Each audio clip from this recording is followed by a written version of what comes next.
पंचकोश, ये पंचकोश के सही होने से हमारा जो शरीर है वो शुद्ध रूप से कार्य करता है। मानव का अस्तित्व 5 भागों में बटा हुआ है।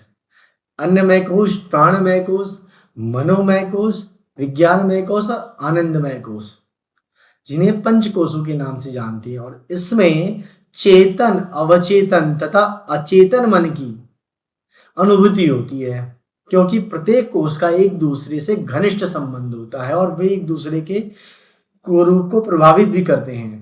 जैसे ये 5 कोष कौन कौन से हैं, मैंने आपको बताया कि वो पहला जो है उनमें से अन्नमय कोष है। इसकी क्या स्थिति है देखते हैं।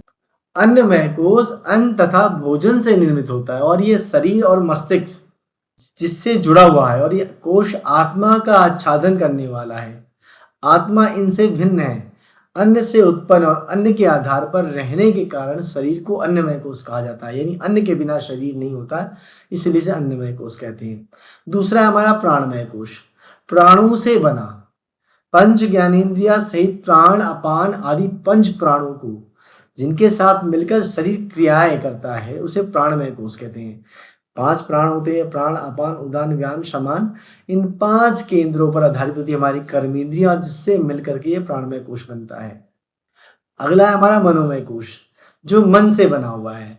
श्रोत्र, चक्षु आदि 5 ज्ञानेंद्रियां सहित मन को मनोमय कोश कहते हैं। जो हमारी 5 जो ज्ञानेंद्रियां होती है उसके साथ मन जुड़ा होता है और ये मनोमय कोश के रूप में माना जाता है। इसी से सांसारिक विषयों की प्रतीति होती है।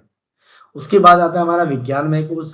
अंतर ज्ञान या सहज ज्ञान से बना पंच कर्मेंद्रियों सहित बुद्धि को विज्ञानमय कोश कहते हैं और यह विज्ञान कोश कर्तव्य, भोक्तृत्व, सुख दुख आदि अहंकार, विशिष्ट पुरुष के संसार को कारण मानता है।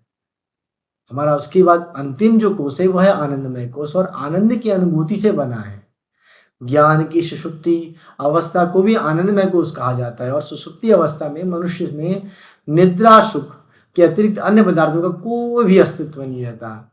जिस प्रकार निद्रा के कारण ज्ञान का लोप होता है, उसी प्रकार जिन कारणों से शरीर में अविद्या निवास करे, जब सुख की अनुभूतियों से आनंदमय कोश कहते हैं। और कोश वेदांत दर्शन में भी ये 5 आत्मा के आवरण हैं और आत्मा की शक्ति से ही अस्तित्व में रहते हैं।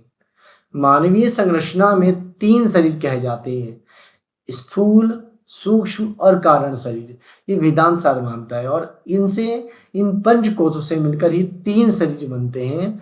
स्थूल शरीर से अन्नमय कोश, सूक्ष्म शरीर से प्राणमय व मनोमय कोश और कारण शरीर से विज्ञानमय व आनंदमय कोश।